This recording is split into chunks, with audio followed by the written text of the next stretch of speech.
Саламатсыздар ма, құрметті студенттер. Алматы қаласы жоғары медицина колледжінің мейірбикесі циклдік әдістемелік комиссиясының қолданбалы бакалавр мұғалімі мен Серікмәрі Серікқызы. Бүгінгі сіздермен біздің тақырыбымыз маникалды депрессивті психоз. Яғни маникалды депрессивті психоз дегеніміз не? Бұл этиологиясы анықталмаған, ұстама тәрізді айқын эмоционалды бұзылыстармен көрінетін психикалық ауру. Яғни бұл ауру науқастарда әртүрлі жүреді, яғни бұл аурудың түрлері сипатына байланысты ұстамадан кейін науқастар өз қалпына келуі мүмкін. Клиникалық көріністеріне бойынша депрессивті және маникалды екі түрі бар ұстамалардың. Депрессивті фаза, яғни маникалды фаза деп екі фазасына бөлеміз. Депрессивті фазада науқастарда көрінетін клиникалық көріністері көңіл күйлерінің төмендігі, сөйлеу, қозғалу, ойлану көрсеткіштерінің барлығы төмендеуі, ал маникалды фазада жоғарғы көңіл күй, жоғарғы қозғаштық, жоғарғы психикалық ойлау сияқты осындай түрлерімен белгіленеді.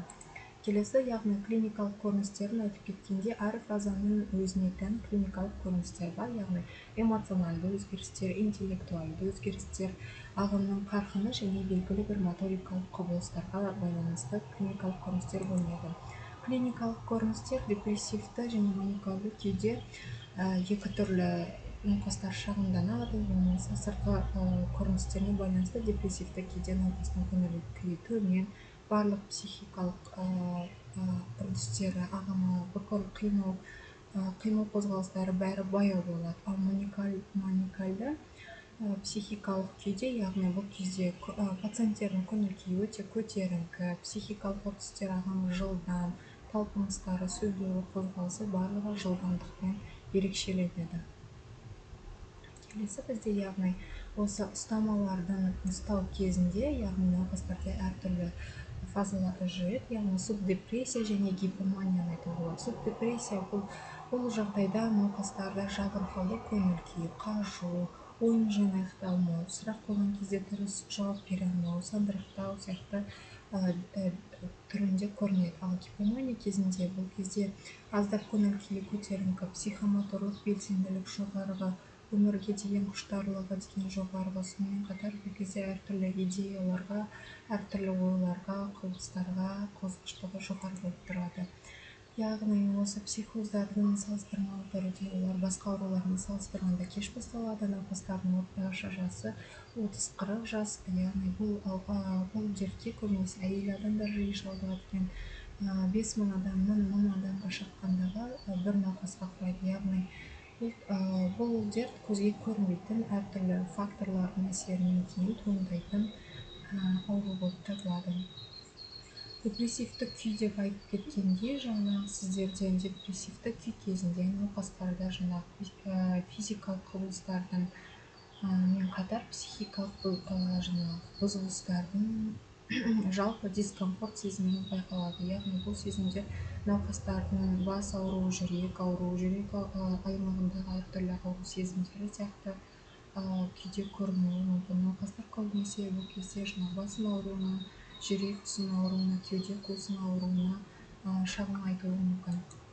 Депрессивті күйлер сонымен қатар ол ауа райының, жыл мезгілінің ауысуына қарай әртүрлі жүреді. Мысалға, таңертеңгі ұстамалар мен кешкі ұстамалардың арасында оларда әртүрлі жеңілдік сезімдер байқалады.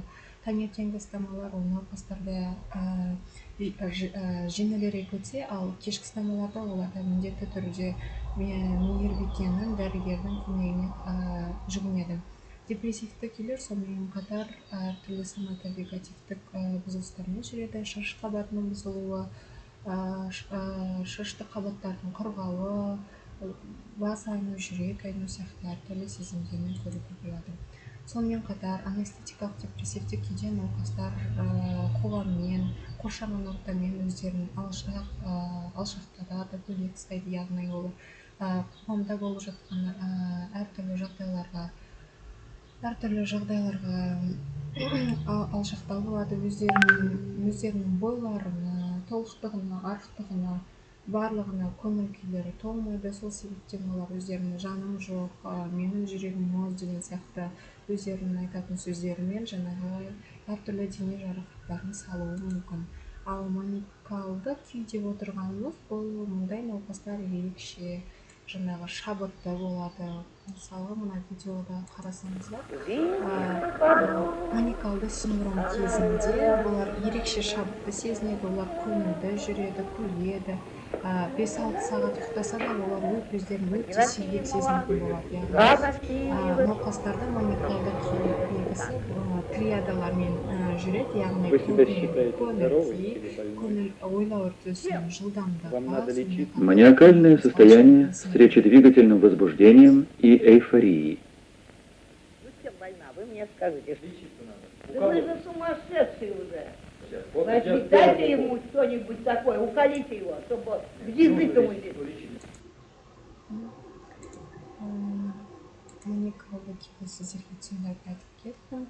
Науқастар бұл жақта көргенде көтеріңкі көңіл күй, жоғары қозғалғыштық сияқты сипатта көрінеді. Емі және профилактикасына келетін болсақ, бұндай стамалар кезінде маникалды қозуды басу үшін нейролептиктарды қолданылады. Бұл яғни дәрігердің көмегімен бірінші дәрігерлер, психотерапевттар, психологтардың жұмыс істеу арқасында әр науқастың жынысына, жасына, өмір салтына байланысты дәрігерлер оған әртүрлі транквилизаторлар, антидепрессанттар сияқты нейролептиктарды қолданылады.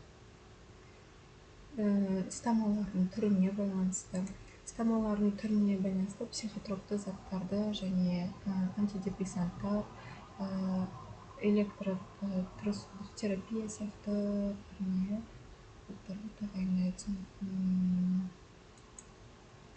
Үйге тапсырма классрум платформасында осы бүгінгі тақырыбымызға сәйкес маникалды психозға байланысты ситуациялық есептер бар. Сол ситуациялық есептерге жауап берулеріңізді сұраймын. Сонымен қатар бүгінгі тақырыпқа байланысты маникалды психозы бар науқастармен жұмыс істеуде мейірбикенің рөлі атты тақырыбында қысқаша өз сөздеріңізбен эссе жазу тақырыбын классрум платформасына жүктедім. Қандай да сұрақтарыңыз болса, WhatsApp желісіне маған жазып, кері байланыс алсаңыздар болады. Назар аударып тыңдағандарыңызға рахмет. Сау болыңыздар.